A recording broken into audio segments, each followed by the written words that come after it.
유럽에서 차를 빌릴 때마다 당황스러운 점이 한 가지 있죠. 렌트카의 대부분이 수동이라 별 선택의 여지가 없다는 점입니다. 렌트 가격도 동급이 수동에 비해 오토 차량은 훨씬 비싸게 받죠. 그나마 요즘은 사정이 좀 나아졌지만 10여 년 전만 해도 유럽의 작은 공항이나 작은 도시에선 아예 오토매틱 차량이 없는 경우도 꽤 있었습니다. 그간 수동 차량을 고집해오던 유럽에서도 최근엔 대형 승용차를 중심으로 점차 오토매틱이 증가하고 있긴 합니다. 영국에선 2020년에 처음으로 신차 판매에서 오토가 수동을 넘어섰습니다. 독일에서도 오토 판매가 비약적으로 증가해 거의 30%에 달할 것으로 추정되고 있습니다. 하지만 소형차 천국인 프랑스와 이탈리아에선 여전히 수동차가 압도적으로 많죠. 유럽 전체를 보면 길에 굴러다니는 승용차의 7-80% 정도가 여전히 수동일 것으로 자동차 매체들은 보고 있습니다. 사실 우리나라가 워낙 오토매틱 차량이 많아서 그렇지 대부분의 나라에선 수동차가 여전히 대세입니다.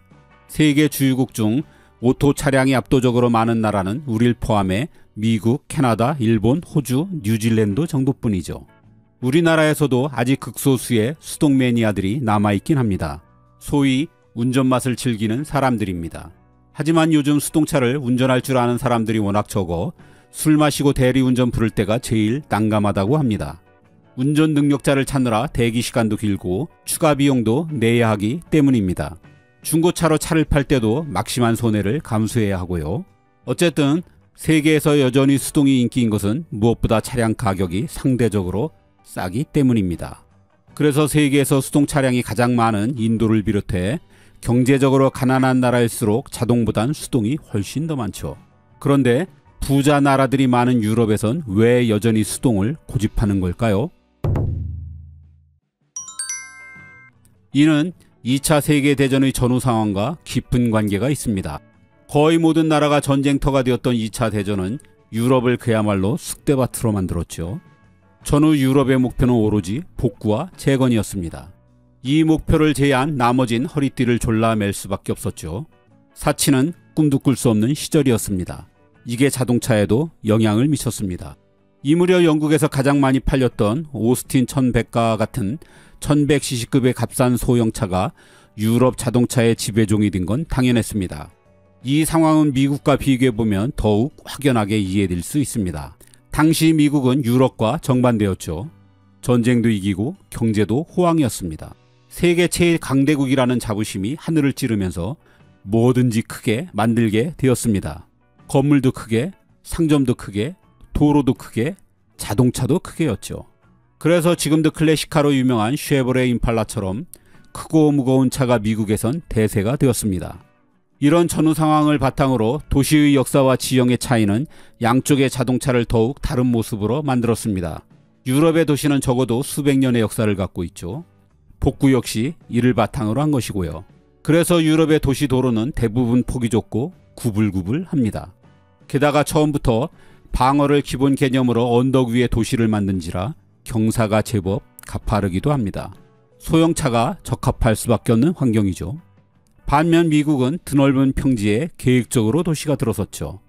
처음부터 도로도 반듯하고 넓게 만들었고요. 그러니 유럽과 달리 큰 차도 아주 쉽게 도시를 달리고 주차할 수 있었습니다.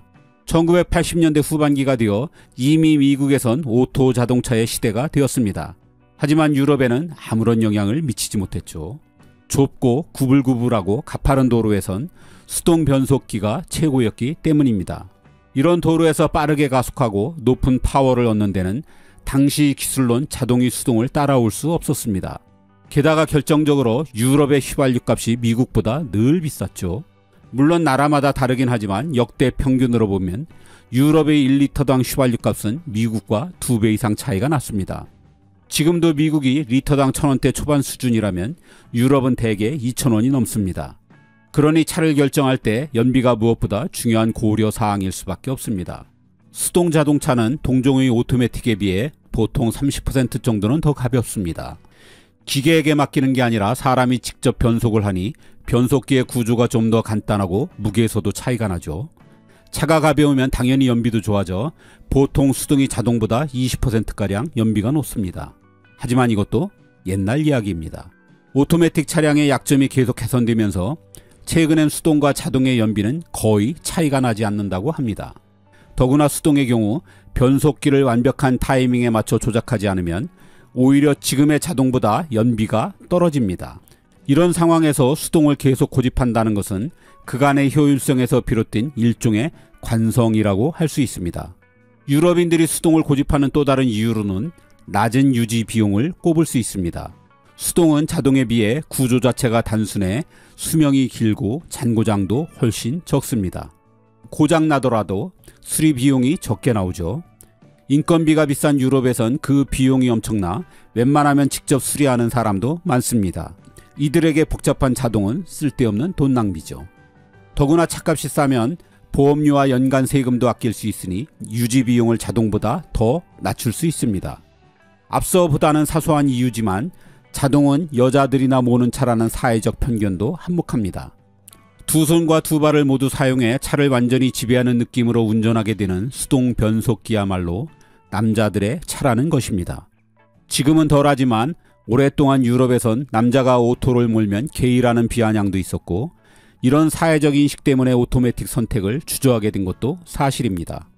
여기에 하나만 더 덧붙이자면 유럽은 왜 디지털 도어락을 쓰지 않고 열쇠를 고집할까라는 영상에서 말씀드렸듯 유럽인들의 디지털에 대한 불신도 오토매틱의 보급을 가로막는 한 요소라고 할 수 있습니다.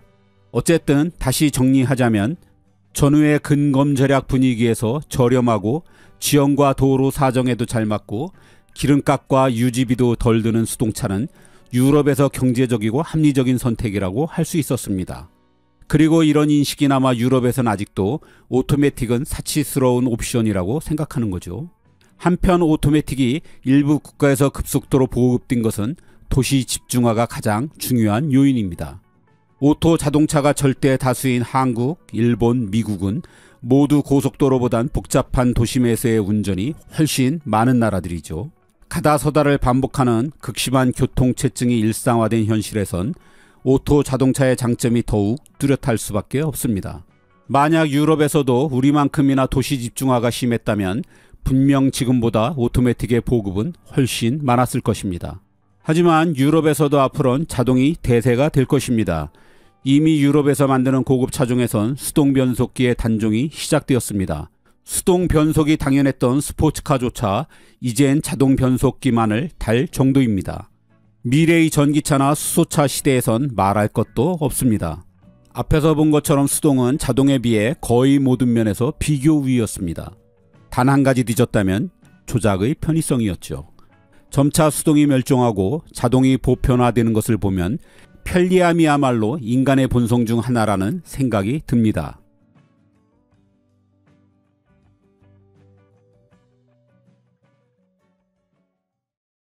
지도를 보면 유독 길쭉하고 가늘게 뻗은 나라들이 있습니다. 남미에선 칠레가 그렇고 아시아에선 베트남이, 유럽에선 노르웨이가 그렇습니다. 국가의 지리적 특성은 사람들의 삶의 방식에 큰 영향을 미칩니다. 이런 나라에 산다는 건 일반적인 국가들과 어떻게 다를까요? 칠레는 세계에서 가장 긴 나라입니다. 남북으로 무려 4,300km입니다. 끝에서 끝은 대략 한국에서 인도 가는 것만큼이나 멉니다. 동서의 폭은 가장 넓어야 350km 남짓이고 평균은 175km 밖에 되지 않습니다. 두 번째로 긴 나라는 노르웨이입니다.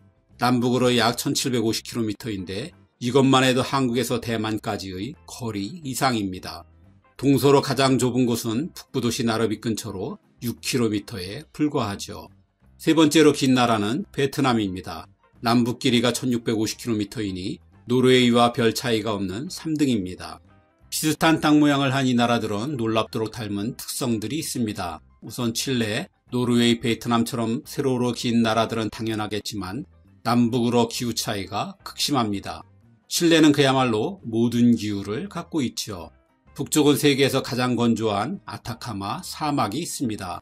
연간 강수량이 거의 0mm에 가깝죠. 중부는 유럽의 지중해와 비슷합니다. 여름은 별로 안 덥고 겨울은 온화합니다. 수도인 산티아고를 비롯해 칠레 대부분 인구가 이곳에 살죠. 반면 남쪽은 파타고니아로 툰드라 지대입니다. 많이 들어보셨죠? 시베리아 말입니다. 이곳은 연중 대부분이 눈과 얼음으로 덮인 영구 동토층입니다. 노르웨이는 전반적으로 추운 나라입니다. 하지만 남서부의 항구이자 두 번째로 큰 도시인 베르게는 겨울에 눈이 많아도 기온이 크게 내려가지는 않습니다. 온대 해양성 기후라 최저 기온이 보통은 영하 2, 3도 정도죠. 반면 북쪽은 여름은 백야, 겨울은 해가 종일 뜨지 않는 극야로 양극단을 달립니다. 북극권이라 겨울은 눈도 엄청나고 추위야 말할 것도 없습니다. 베트남은 수도인 하노이가 있는 북쪽은 사계절이 비교적 뚜렷합니다. 겨울엔 10도 밑으로 더 떨어지니 꽤 쌀쌀하죠. 하지만 남부는 전형적인 열대기후입니다. 연중 덥고 습도도 엄청나죠. 이 세 나라는 지리적으로 쏙 빼닮은 공통적인 특징이 또 있습니다. 해안선이 길고 그 해안선을 따라 산맥이 나란히 존재한다는 것입니다. 칠레에는 7,000km로 세계에서 가장 긴 산맥인 안데스가 있습니다. 노르웨이에는 영토 길이와 거의 똑같은 1,700km의 스칸디나비아 산맥이 있고 베트남에는 1,100km나 되는 안남 산맥이 있습니다. 이 험준한 산맥들은 방어벽 역할을 하면서 각각 아르헨티나, 스웨덴, 라오스와 자연적인 국경을 이루고 있습니다. 이 세 나라 모두 산맥이 동서 확장을 막아 결과적으로 영토가 남북으로만 길게 뻗은 형태를 만들게 했습니다.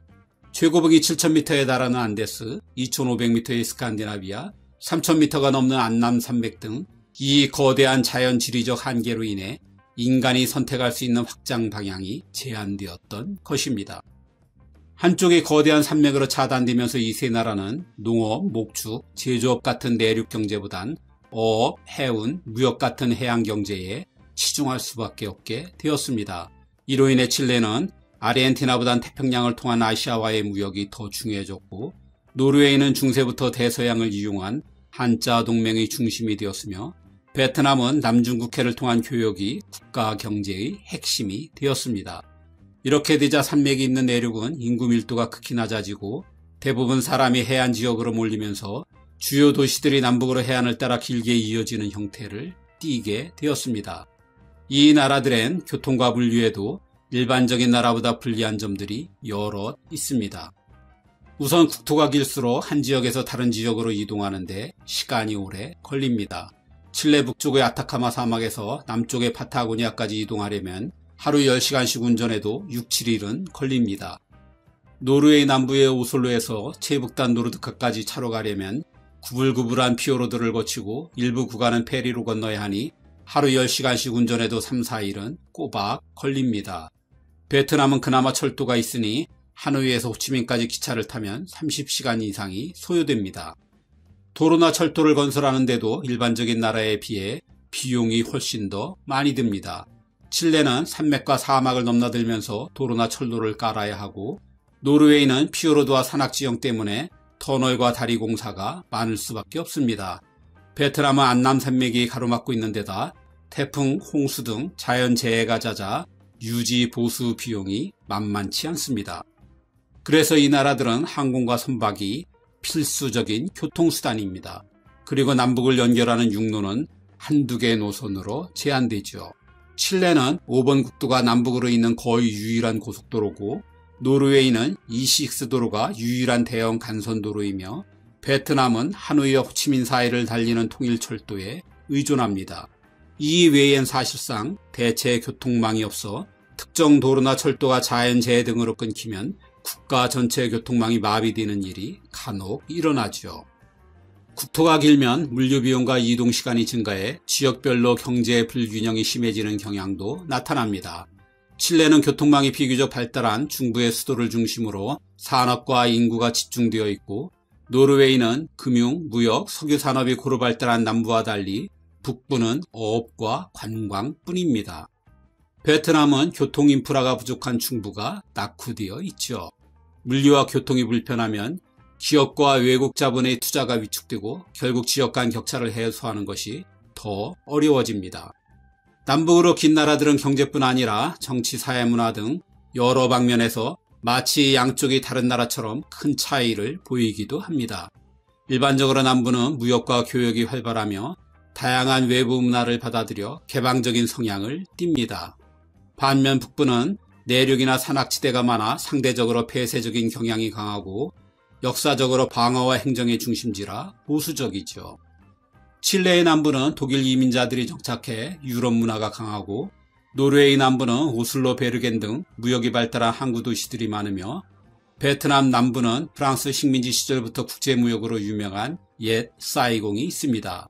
반면 칠레의 중북부는 수도인 산티아고가 있고 원주민의 영향이 강합니다. 노르웨이 북부는 북유럽 원주민인 사미족의 전통문화가 유지되고 있고 베트남 북부는 중국의 영향을 강하게 받은 수도 하노이가 있습니다. 이들 나라의 북부가 상업이 발달하지 못한 건 칠레는 건조한 사막지대가, 노르웨이는 혹독한 기후가 교역에 불리해서이고 베트남은 중국과 가까운 지리적 특성 때문에 무역보다는 늘 국방과 정치적 통제가 중요한 지역이었기 때문입니다. 영토가 긴 나라들은 그렇지 않은 나라들이 겪지 않아도 될 특별한 안보적 어려움도 있습니다. 우선 국경과 해안선이 길면 그만큼 방어해야 할 지역도 넓어집니다. 여기에 거리가 멀어 특정 지역에서 군사적 충돌이 발생하면 남북으로 빠르게 이동하기도 어렵죠. 교통과 물류가 불편한 지역은 군사기지나 방어시설을 짓기도 쉽지 않습니다. 산업과 인구가 특정 지역에 집중되어 있어서 전쟁이나 테러 발생 시 공격 대상이 명확해진다는 점도 문제입니다. 이러면 방어도 어렵고 국가의 핵심 지역이 침략당하면 국가 기능 자체가 마비될 수도 있어서입니다. 그렇다고 중심 지역의 방어에만 올인하면 다른 지역이 취약해지게 되죠. 국토가 길고 폭이 좁은 나라들만이 겪는 또 다른 전략적인 약점도 있습니다. 중간에 특정 지역을 적이 차지하면 국토가 단절된다는 것입니다. 중앙을 점령한 적이 한두 개밖에 없는 간선 도로와 철도를 장악하면 군 병력과 보급품이 남북으로 이동할 수 없으니 정말 치명적이죠. 이런 이유 등으로 칠레는 스페인 식민지를 겪었고 노르웨이는 오랜 세월 덴마크와 스웨덴의 지배를 받았으며 베트남이 겪은 외침은 따로 설명할 필요도 없습니다. 그렇다면 이런 나라들은 단점만 있고 장점은 없는 걸까요? 굳이 찾자면 없는 것은 아닙니다. 긴 해안선을 이용해 수산업과 항만산업을 발전시킬 수 있고 다양한 지리와 기후를 통해 관광산업을 키우기도 좋습니다. 칠레는 강한 지진이 자주 발생하는 나라지만 국토가 길어서 특정 지역에서 큰 피해가 나더라도 나라 전체가 마비되진 않습니다. 자연재해 리스크를 전 국토로 분산시킬 수 있다는 얘기입니다. 안보적 측면에선 영토가 길면 적군이 모든 지역을 동시에 점령하기 어렵고 한쪽에 험준한 산맥이라 방어에 유리한 측면도 분명 있습니다. 하지만 아무리 봐도 장점보단 단점이 더 커 보이는 것 같습니다. 국토의 형태가 국가 운영과 발전에 영향을 미치는 중요한 요소임은 분명합니다. 그러나 그것이 전부는 아닐 것입니다. 강한 바람이 불 때 어떤 이는 벽을 쌓고 어떤 이는 풍차를 세운다고 했습니다. 어디든 환경을 탓하는 사람은 많지만 역사를 만들어가는 것은 결국 그 환경을 극복하고 새로운 길을 개척하는 사람들입니다.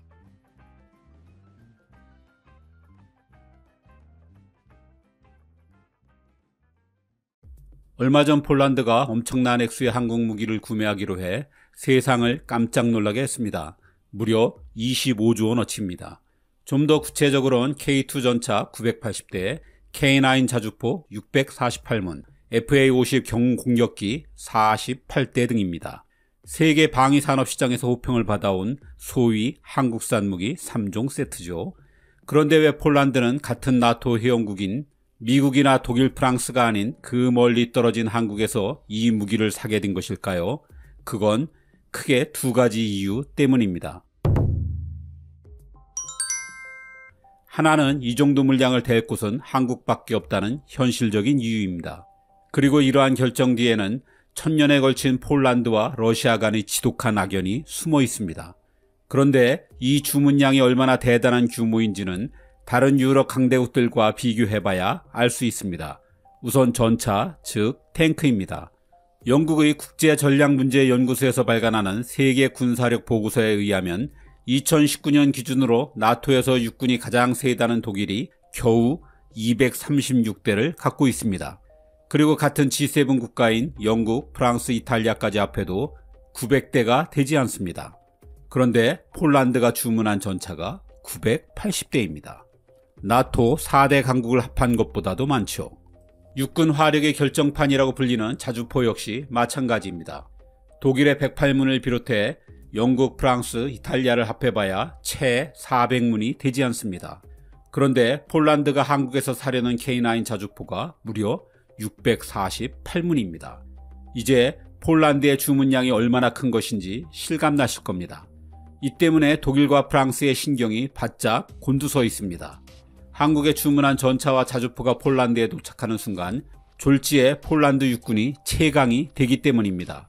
특히 역사적으로 관계가 껄끄러운 독일에겐 국경을 맞댄 이웃이 군사 대국화하는 건 무척 꺼려지는 일이죠.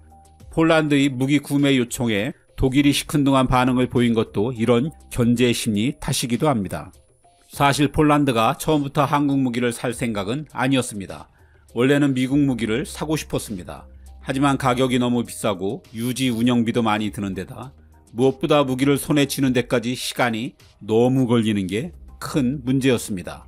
전 세계를 상대로 무기를 판매하는 미국의 군수 산업은 보통 4, 5년간 무기 공급 스케줄이 꽉 차 있기 때문이죠. 전투기라면 서로 판매 승인을 얻더라도 10년 이상 기다려야 하는 경우도 많고요. 게다가 미국은 기술 이전도 늘 야박하죠. 한편 유럽은 폴란드가 원하는 물량을 댈 능력 자체가 없습니다. 그간 유럽은 냉전이 끝나고 평화가 길어지면서 병력은 물론 방위 산업의 규모를 대폭 줄였습니다. 독일, 영국, 프랑스 같은 유럽의 강국들은 병력이 각 20만 명도 되지 않습니다. 절정기에 비해 3분의 1도 되지 않는 규모죠. 따라서 유럽의 방산 기업들도 규모가 작아 1년에 수십 대의 탱크를 만드는 게 고작입니다. 그러니 폴란드가 원하는 수량의 무기를 원하는 기일에 납품할 수 있는 나라는 우리가 세계에서 유일한 셈입니다. 우리 육군이 국내에서 운용하는 전차와 자주포는 각각 2,000대 이상입니다. 씁쓸하지만 북한과의 대치 때문에 한국의 무기 산업은 규모의 경제를 이루고 있습니다. 그 덕에 성능에 비해 가격이 상당히 싼 편이죠. 탱크의 가격은 이것저것 옵션을 달면 대당 100억 원 정도 합니다. 굉장히 비싸 보이지만 독일제 전차에 비하면 거의 반값입니다. 자주포는 대당 약 50억 원 정도 하는데 이건 역시 독일제에 비해 절반값입니다. 더구나 한국의 무기들은 한국의 자동차들처럼 옵션의 끝판왕입니다. 호주에 판매한 장갑차처럼 탱크도 자주포도 폴란드의 지형과 환경에 맞는 맞춤형으로 제작 가능하죠. 이 정도면 한국제 무기를 안 살 이유가 없습니다. 이런 매력을 바탕으로 한국은 미국, 러시아, 프랑스, 중국에 이어 세계 5위권의 무기 수출 대국으로의 도약을 꿈꾸고 있습니다. 그렇다면 폴란드는 왜 이렇게 다급하게 엄청난 양의 무기를 구매하는 걸까요? 그건 지금 폴란드의 무기고가 텅 비었기 때문입니다. 지난 2월 푸틴의 러시아가 우크라이나를 침공하자 폴란드는 곧바로 준전시 상태에 들어갔습니다. 그리고 다른 나토 국가들이 미적거리는 동안 폴란드만은 지체 없이 우크라이나 지원에 나섰습니다. 우선 폴란드는 난민 400만 명을 받아들였습니다. 그리고 전투기, 전차, 자주포, 지대공 미사일 등 그간 폴란드가 갖고 있는 러시아제 무기의 거의 모든 것을 우크라이나에 넘겨주었습니다. 2조 원이 넘는 규모로 미국과 영국에 이어 세 번째로 많은 지원입니다. 이 기회에 소련제 무기를 전부 처분하고 나토 회원국 간에 호환되는 현대 무기로 교체하자는 계산도 물론 깔려 있습니다. 그렇지만 전쟁이 길어지면서 우크라이나 지원에 따른 이 전력 공백에 폴란드는 심각한 안보 불안을 느끼고 있습니다. 폴란드는 2014년 크림반도를 합병할 때부터 러시아의 제국주의적인 팽창을 의심해왔습니다. 그러다가 우크라이나 침공을 보면서 확신하게 된 것이죠. 이 때문에 최고의 가성비에 신속한 납품까지 가능한 한국산 무기로 그 공백을 시급히 채우려는 것입니다. 폴란드가 이처럼 공포에 빠진 건 러시아와 주변국에 의해 두 차례나 지도에서 지워진 뼈저린 경험 때문입니다. 폴란드엔 10세기 후반이 되어서 피아스트라는 첫 통일 왕조가 들어섰습니다. 이때부터 사실상 폴란드와 러시아 간의 질기디 질긴 악연이 시작되었죠. 폴란드와 러시아는 이후 내내 경쟁 관계였습니다. 결론적으로 폴란드에게 이긴 러시아가 강국이 되었고 러시아에 패한 폴란드는 온갖 수모를 겪었죠. 하지만 17세기 중반까지만 해도 대체로 폴란드가 우세했습니다. 사실 폴란드는 역사에서 여러 차례 주인공이 될 뻔하였습니다. 1287년 몽골의 유럽 3차 침공을 막아낸 게 폴란드입니다. 이후 몽골은 유럽 정보를 포기했으니 폴란드에 선방이 없었다면 세계 역사가 뒤바뀌었을지도 모를 일입니다. 1683년 오스만 투르크 제국의 포위에 함락 직전이었던 오스트리아의 비인을 구한 것도 폴란드였죠. 이때 폴란드의 활약이 아니었다면 서유럽은 지금 이슬람 천지가 되었을지도 모를 일입니다. 폴란드로선 리투아니아와 손잡고 폴란드, 리투아니아 연방제국을 세웠던 15세기부터 17세기까지가 전성기였습니다. 당시의 영토는 현재의 폴란드와 리투아니아는 물론 우크라이나와 벨라루스, 러시아 일부를 포함할 정도였죠. 지동설의 코페르니쿠스가 이 시기 폴란드가 배출한 인물입니다. 폴란드는 이 시기에 러시아를 공격해 모스크바를 직접 통치하기도 했습니다. 러시아로선 정말 치욕의 역사죠. 이를 잊지 않기 위해 러시아는 모스크바 붉은 광장의 바실리 성당 앞에 미닌과 포자르스키 동상을 세웠습니다. 러시아에서 폴란드를 몰아낸 영웅들이죠. 하지만 폴란드가 반짝하던 역사는 이것으로 끝이었습니다. 폴란드 리투아니아 제국은 특이하게도 오랫동안 귀족들이 운영하는 의회에서 투표를 통해 왕을 선출해왔습니다. 하지만 17세기 중반 귀족들의 힘이 커지면서 의회에 만장일치제가 도입되었습니다. 이게 폴란드가 급속하게 몰락하게 된 원인이 되었죠. 의원들은 초심을 잃고 자기 이익에 조금이라도 해가 되면 그 어떤 법도 통과시키지 않았습니다.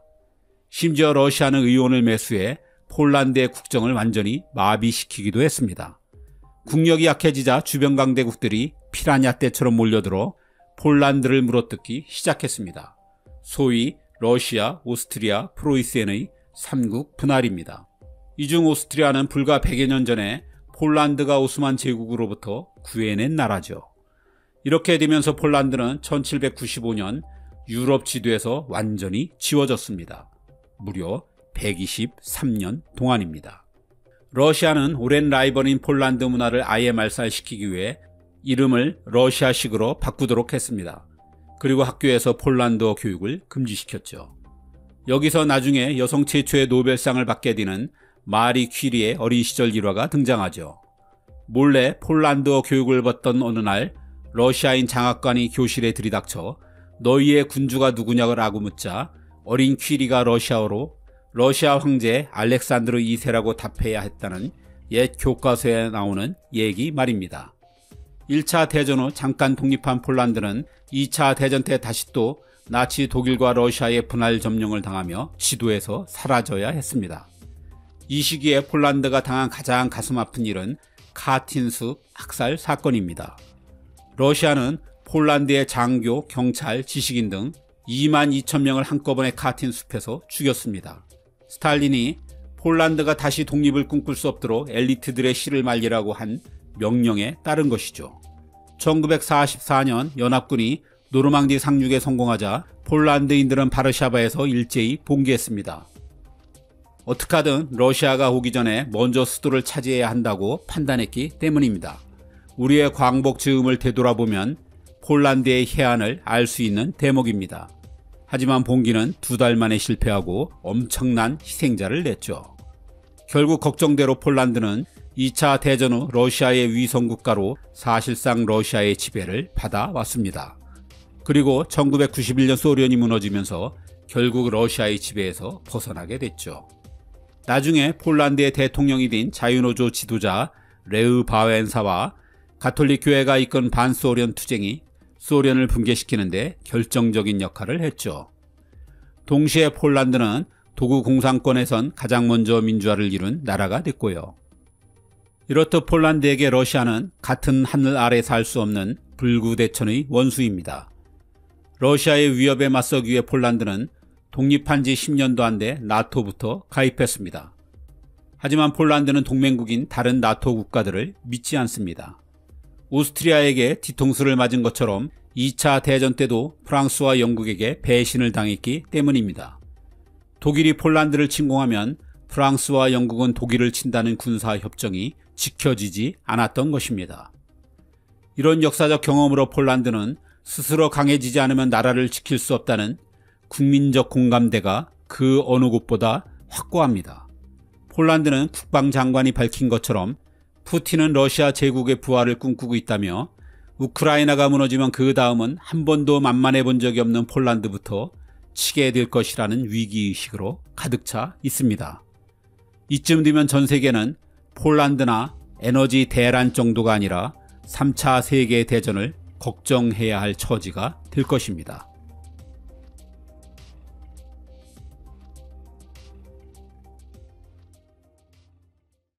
필리핀과 중남미는 모두 스페인의 식민 지배를 300년 이상이나 받았습니다. 이 기간 중남미엔 경천 동지할 일이 일어났습니다. 듣도 보도 못한 새로운 인류가 중남미에 다수가 된 것입니다. 바로 라틴 아메리카의 70%를 차지하는 스페인과 원주민의 혼혈 메스티소입니다.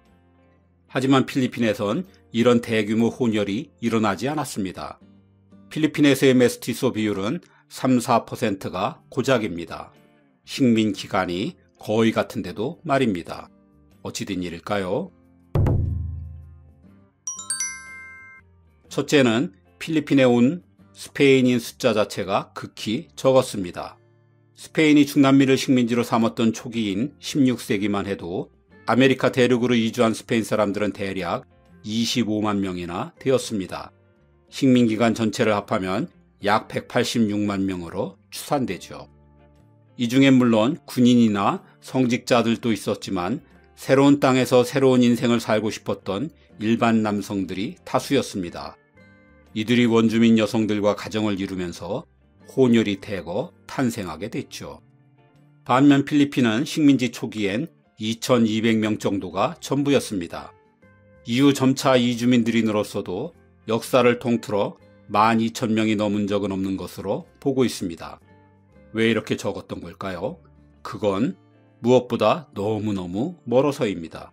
스페인에서 지구 반대편의 필리핀에 가려면 우선 배를 타고 대서양을 건너 식민 영토인 멕시코의 베라크루즈로 가야 했습니다. 여기서 내린 다음엔 태평양의 항구 도시인 아카풀코까지 험난하고도 먼 길을 횡단해야 했죠. 그리고 1년에 2번 다니는 전기선을 기다려 망망대해를 헤치고 필리핀으로 가야 했습니다. 이렇게 스페인에서 필리핀까지 가는 데는 거의 2년이 걸렸습니다. 그러니 비용도 많이 들고 위험도 큰 이 길을 아무도 가려하지 않았습니다. 일반인들로선 상대적으로 가기 쉽고 땅도 넓은 라틴 아메리카를 놔두고 이 먼 필리핀까지 갈 이유가 없었던 것입니다. 그래서 필리핀에 파견된 스페인인들은 군인과 관료, 선교의 사명을 띤 성직자가 대부분이었습니다. 어쨌든 이 소수에 불과했던 초기의 스페인인들은 이 땅을 식민지로 삼은 다음 당시 왕인 필립 2세의 이름을 따 필리핀이라고 이름 지었습니다. 둘째는 중남미와 필리핀의 식민지 성격이 달라서입니다. 동방무역로를 장악한 오스만 투르크 제국의 등장으로 유럽은 인도로 가는 새로운 길을 찾아야 했습니다. 그 결과 포르투갈은 아프리카의 희망봉을 지나 동쪽으로 가는 길을 찾았고 스페인은 대서양과 태평양을 지나 서쪽으로 가는 길을 발견했습니다. 그 길에 1521년 마젤란이 우연히 찾아낸 게 필리핀입니다. 유럽인들은 어딜 가나 낯선 이를 만나면 인디언이라고 불렀습니다. 콜럼버스가 그랬듯 마젤란도 필리핀을 인도라고 생각했던 것입니다. 이후 필리핀이 인도가 아님을 알게 되었지만 꽤 오랫동안 필리핀인들은 스페인 사람들에 의해 인디언이 되어야 했습니다. 물론 필리핀 원주민들은 그렇게 불리는지도 몰랐으니 상관은 없었을 것입니다. 하지만 기대와 달리 필리핀엔 금도 없었고 비단도 없었으며 향신료조차 없었습니다. 이 때문에 스페인 내부에선 유지비만 많이 드는 애물단지인 필리핀을 그냥 버리자는 의견도 많았습니다. 하지만 머지않아 향신료가 있는 동남아도 비단, 도자기, 차 등 당대 최고의 사치품이 있는 중국도 가깝다는 게 밝혀졌죠. 그러면서 필리핀은 일약 무역의 전초기지 역할을 하게 되었습니다. 이후 식민지 기간 내내 필리핀의 마닐라는 아시아에서 생산되는 각종 물품이 모이는 집산지가 되었습니다. 스페인이 중남미에서 수탈한 수많은 은이 이때 마닐라를 통해서 중국으로 흘러들어갔죠. 당연히 아시아에서의 이익을 지키기 위한 스페인 함대도 필리핀에 주둔했습니다. 스페인에게 필리핀은 영국의 아시아 진출 허브였던 인도나 다름없는 존재였습니다. 스페인이 필리핀을 식민지로 삼은 이유에는 선교 목적도 중요했습니다. 이슬람의 오랜 지배를 받았던 스페인은 그 반작용으로 유럽에서도 가장 보수적인 가톨릭 국가였습니다. 교황의 중재로 세계를 포르투갈과 함께 양분하기로 한 토르데시아스 조약을 맺으면서 세계 가톨릭을 전파하겠다는 굳은 약속을 한 것도 스페인 왕이었습니다. 필리핀의 개종이 순조롭다는 보고는 늘 스페인 왕실을 행복하게 했습니다. 암튼 이 덕에 현재 필리핀은 국민의 80%가 가톨릭을 믿는 국가가 되었습니다. 필리핀에 또 하나의 역할이 있는데 유배지입니다. 영국이 호주로 죄수들을 보내듯 스페인은 멕시코로 보냈고 그 중에서도 재질이 안 좋은 일부는 필리핀에 버렸습니다. 그야말로 두 번 다시 돌아올 엄두를 못 내도록 지구 끝으로 쫓아내 버린 거죠. 그런데 이들의 대다수는 악질적인 범죄자들이 아니었습니다. 영국이 호주로 유배 보낸 죄수들이 그렇듯 배고픔에 빵 몇 조각 훔친 경범죄자들이 많았습니다. 그리고 특이하게도 이들 중엔 정치범들과 함께 보수적인 종교사에서 있을 수 없는 성직자들의 사생아도 있었습니다. 그러니 처음부터 정착지로 개발한 라틴 아메리카와 모든 게 달랐습니다. 멕시코 등에는 이민이 적극 권장되었고 자기 땅에서 농사지을 꿈에 부풀었던 이주민들이 실제로 많았습니다. 하지만 필리핀은 아무도 가려 하지 않아 죄수를 골라 강제로 보내야 할 판이었습니다. 더구나 군인, 관료, 성직자, 상인, 죄수들로 이루어진 이 특수 집단들은 필리핀 원주민들과 섞이지 않도록 별도의 거주지에서 생활했습니다. 이 때문에 혼혈이 이루어질 가능성이 중남미보단 필리핀이 적을 수밖에 없었습니다. 셋째는 중남미와 필리핀의 면역력 차이입니다. 잘 알려진 것처럼 중남미 원주민들은 스페인 사람들이 가져온 세균에 속수무책이었습니다. 콜럼버스가 이 땅을 밟은 이래 약 150년간 8, 90%의 원주민이 감소했으니 인과학적으로 멸종이나 다름없었습니다. 살아남은 자는 극히 일부의 원주민을 제외하곤 사실상 스페인 피가 섞여 면역력을 갖게 된 혼혈뿐이었습니다. 이들만이 대를 이을 수 있었으니 중남미에서 메스티수가 순식간에 다수가 된 건 외길 수순이었습니다. 반면 필리핀에선 이런 일이 일어나지 않았죠. 유럽인들이 오기 전 필리핀은 이미 중국, 인도네시아, 말레이시아 같은 인근 나라들과 활발한 교역을 하고 있었습니다. 좀 더 멀리로는 인도와 아랍 상인들도 필리핀을 드나들었죠. 그래서 이들에겐 스페인 사람들이 가져온 세균을 이겨낼 항체가 있었습니다. 일부에선 필리핀 원주민들이 백인들보다 오히려 면역력이 더 강했을 것으로 보기도 합니다. 이런 현상은 유럽 열강의 식민지였던 미얀마, 베트남, 인도, 파키스탄, 인도네시아 등도 마찬가지여서 아시아에선 라틴 아메리카 같은 인구학적 붕괴 현상이 없었습니다. 마지막으로는 필리핀의 지리적 특성입니다. 필리핀은 7,000개가 넘는 섬으로 이루어진 나라입니다. 많은 종족들이 많은 섬에 나뉘어 고립된 삶을 살고 있었죠. 스페인에 얼마 되지 않은 군인으로는 이 많은 섬을 정복하는 게 애당초 불가능했습니다. 스페인인들이 정착한 곳은 고작해야 첫 발을 디딘 세부와 전기선이 오가는 마닐라 그리고 몇 곳의 항구 도시들 뿐이었습니다. 그래서 필리핀의 많은 지역에선 수백 년간 스페인 사람들과 아예 접촉이 없는 곳도 있었습니다. 이런 영향으로 지금도 우리나라 여행자들이 즐겨 찾는 세부와 마닐라에 메스티수가 가장 많습니다.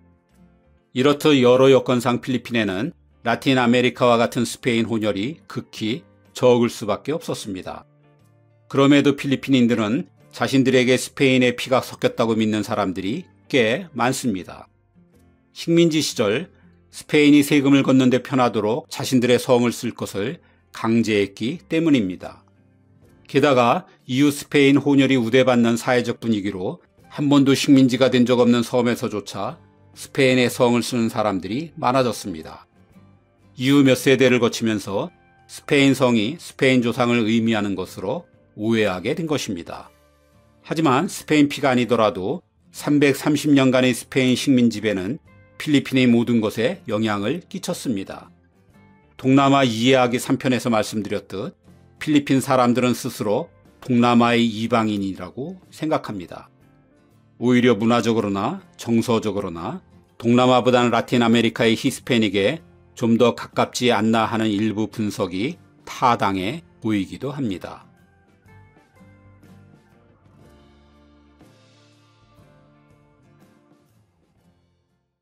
구글링을 하다가 우연히 재밌는 걸 발견했습니다. 국가 유사성 지수라는 것입니다. 이곳에선 여러 데이터를 수량화해 가장 닮은 국가와 가장 다른 국가를 찾아주고 있습니다. 그럼 한국과 가장 비슷한 나라는 어디일까요?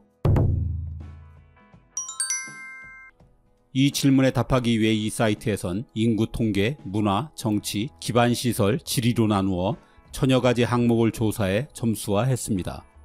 대상은 인구 50만 명 이상이거나 면적이 2000제곱킬로미터 이상인 나라입니다. 그 결과 이 사이트에서 제시한 나라들이 제가 평소에 생각했던 것과 여러모로 달라 무척 흥미로웠습니다. 다만 그 통계에 기반이 되는 원데이터가 얼마나 신뢰할 만한 것인지에 대해선 알 수가 없습니다. 이 사이트에서도 국가 간의 유사성을 결정하는 명확한 방법은 없다고 안내되어 있기도 합니다.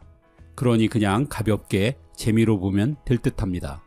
보다 자세히 알고 싶으신 분들은 설명란의 링크를 참조하세요. 이 사이트에 의하면 우리와 가장 비슷한 나라는 일본입니다. 70.9라는 점수를 매겼군요. 두 나라는 인구 통계와 지리가 비슷하고 모두 고도의 인프라를 갖추고 있다고 소개되고 있습니다. 좋아하는 스포츠도 비슷해서 야구와 축구에 열광하고 올림픽 성적도 좋다고 되어 있습니다. 한국이 일본보다 더 서구화되어 있다는 짧은 코멘트도 있네요. 이와 관련해 사이가 좋든 나쁘든 한국과 일본이 세계의 모든 나라 중 가장 닮았다는 게 수치상으로 확인된다는 것 자체와 1위가 북한이 아니라는 점이 개인적으로는 인상적입니다. 이 점은 뒤에 다시 얘기하기로 하고 일본을 중심으로 놓고 봤을 때 일본과 가장 비슷한 나라는 우리가 아닙니다. 대만이 첫 번째이고 우리는 두 번째입니다. 이 대만은 우리와 비슷한 두 번째 나라입니다. 일본의 식민지였고 쌀 농사를 짓지만 산이 많고 생활 수준이 비슷하다는 점들이 두 나라의 유사성으로 꼽혔습니다. 특히 대만은 조상, 언어, 종교, 나이, 교육, 고용, 소득, 인체 등의 항목으로 이루어진 인구 통계 부분에서 우리와 가장 닮은 국가로 꼽혔습니다. 그리고 69.2로 비슷한 나라 1위인 일본과 점수 차이가 거의 나지 않습니다. 대만을 중심으로 놓고 봤을 땐 중국, 일본, 한국 순입니다. 북한은 겨우 3위입니다. 유사성 지수에 따르면 북한은 문화 부문에서 우리와 가장 비슷한 나라입니다. 같은 언어와 문자, 비슷한 문화와 지리를 가졌으니 당연하겠지요. 하지만 남북한은 민주화 독재로 정치 부문에서 극명하게 갈리고 게다가 경제적 격차가 너무 크며 기반시설도 비교가 되지 않는다는 점 때문에 같은 민족임에도 우리와 닮은 꼴 3위로 밀려났습니다. 북한의 점수는 대만과 비교해 격차가 큰 65.5점입니다. 북한을 중심으로 놓고 봤을 땐 한국, 중국, 베트남 순위입니다. 이쯤 되면 예상하셨겠지만 4위는 중국입니다. 역시 인접하면 서로 영향을 주고받기 때문에 비슷할 수밖에 없는 것 같습니다. 중국의 점수는 62.9점입니다. 중국을 중심으로 닮은 꼴 순위는 베트남, 대만, 북한, 한국, 일본 순입니다. 제 개인적인 경험으론 여러 국적의 사람들이 모이면 이상하게도 일본, 대만, 중국 사람들과 먼저 친해지게 됩니다. 물론 사람마다 다르겠지만 저한테는 서양인들보단 아무래도 이들과 문화적 동질성을 좀 더 쉽게 느끼기 때문인 듯 합니다. 1, 4위까지는 순서가 조금 틀리더라도 대략 어떤 나라들일지 쉽게 짐작하셨을 겁니다. 이제 지금부터가 어렵습니다. 참 특이하게도 우리와 닮은 꼴 5위부터 10위까지가 전부 유럽 국가입니다. 일본, 대만, 북한, 중국이 모두 같은 아시아 국가들과 유사성이 좀 더 많은 것과 큰 차이입니다. 과연 5위이자 유럽 국가 중 우리와 가장 비슷한 나라는 어디일까요? 프랑스입니다. 혹 맞추신 분 있나요? 전 이게 좀 의외였습니다. 점수도 중국과 거의 차이가 없는 62.1점입니다. 한데 곰곰 생각해보면 우리와 프랑스의 닮은 점이 제법 있기는 합니다. 우선 양국은 오랜 중앙집권의 역사를 갖고 있습니다. 그 때문인지 수도권과 지방의 경제적 격차 문제를 양쪽 다 비슷하게 갖고 있습니다. 물론 인구 집중은 우리가 훨씬 심하지만요. 한국과 프랑스는 모두 잦은 외세 침입에서도 독립을 지켜냈고 언어를 보존했습니다. 이 영향으로 양쪽 다 민족주의적인 성향이 강한 편이죠. 하지만 왕의 존재엔 양쪽 다 매우 부정적입니다. 한국은 중국과 일본이, 프랑스는 독일과 영국이라는 주변 강대국이 있죠. 국토 면적은 차이가 좀 있지만 인구 규모도 비슷하고 올해 IMF 추정치로 따져본 구매력 기준 1인당 GDP도 이젠 큰 차이가 없습니다. 그래서 우리와 프랑스는 정서적인 혹은 문화적인 이해가 좀 수월한 걸까요? 한국문학번역원의 통계에 따르면 프랑스는 유럽에서 우리 문학이 가장 많이 번역된 나라입니다. 지금까지 프랑스어로 번역된 책이 566권으로 2, 3위인 독일과 러시아보다 훨씬 더 많습니다. 거기에 한국에서 장기 체류 중인 유럽인 중 가장 많은 사람이 프랑스인입니다. 프랑스를 중심으로 놓고 봤을 때 한국은 프랑스의 유사국가 순위에서 59번째밖에 되지 않습니다. 하지만 아시아에선 이게 가장 가까운 순위죠. 6위부터 10위까지는 슬로베니아, 폴란드, 독일, 불가리아, 네덜란드입니다. 이 중 폴란드는 해외의 커뮤니티에서 한국과 가장 유사한 나라로 자주 꼽힙니다.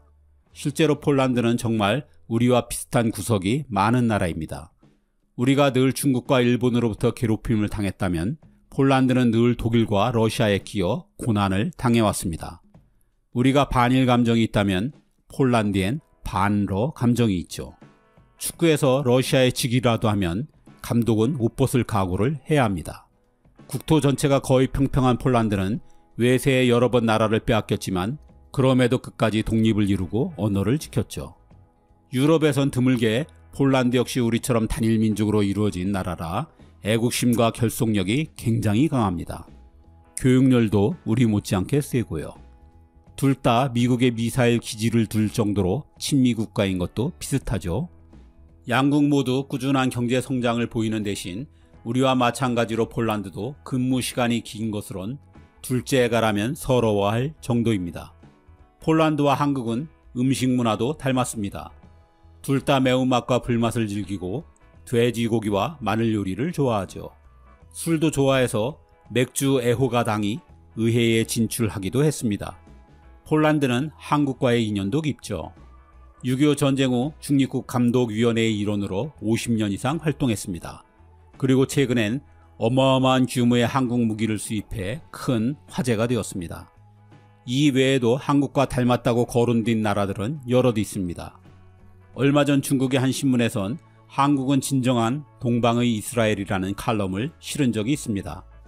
그러면서 닮은 점으로 두 국가 모두 1948년에 건국되어 짧은 시간에 선진국이 되었다.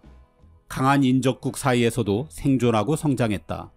국토는 작지만 군사력만큼은 캐나다보다 강하다 등을 꼽았습니다. 하지만 수치로 본 유사성 지수에서 이스라엘은 39위입니다. 이런 얘기에서 빠지지 않는 나라가 이탈리아죠. 약간 다혈질이지만 따뜻한 사람들, 맛있는 음식과 아름다운 자연, 그리고 둘 다 반도국이고 마늘과 파스타를 사랑한다는 점, 게다가 운전대를 잡기만 하면 악마로 변하는 사람이 많다는 점도 똑같다는 것입니다. 하지만 유사성 지수에 의하면 이탈리아는 24위입니다. 오히려 이탈리아는 일본과 닮아 비슷한 나라 5위입니다. 개인적으로는 아일랜드가 우리와 가장 비슷한 유럽이 아닐까 생각했습니다. 순전히 주관적인 체험상 저한테 아일랜드는 서구 세계에서 유일하게 한국적인 정을 느끼게 한 나라입니다. 무엇보다 적당히 넓은 오지랖, 푸짐한 밥 인심과 술 인심이 참 닮았다 싶었습니다. 커뮤니티에도 아일랜드 사람들은 우리처럼 음주 가무를 좋아하고 성격도 급한 편이고 자녀 교육열도 높고 대가족 전통도 있다는 얘기가 여럿입니다. 전국 곳곳의 돌담길도 마치 우리의 제주를 연상케 무척 정겨웠습니다. 국가적으로도 비슷한 점은 꽤 있습니다. 남북이 분열되었고 둘 다 남쪽을 차지하고 있죠. 둘 다 자신의 나라가 역사적으로 가장 많은 침략을 받았다고 생각하는 경향도 있고요. 독립 후 찢어지게 가난했지만 믿을 수 없는 속도로 경제 성장을 이루어낸 것도 닮았습니다. 이 유사성 지수엔 우리와 전혀 닮지 않은 나라 리스트도 있습니다. 대부분이 아프리카의 사막 기후 국가이고 이슬람을 믿는 나라들입니다. 니제르, 소말리아, 예멘, 수단, 차드 순입니다. 환경적으로, 경제적으로, 인종적으로 달라도 너무 달라 이 순위에서 아무 의미도 느껴지지 않을 정도입니다. 여러분들의 경험으로는 우리와 닮은 나라가 어디인지요? 차이점 얘긴 많아도 비슷한 점에 대한 얘기는 적은 듯 합니다. 이 영상의 댓글은 그런 얘기를 나누는 자리가 되었으면 하고 바라봅니다.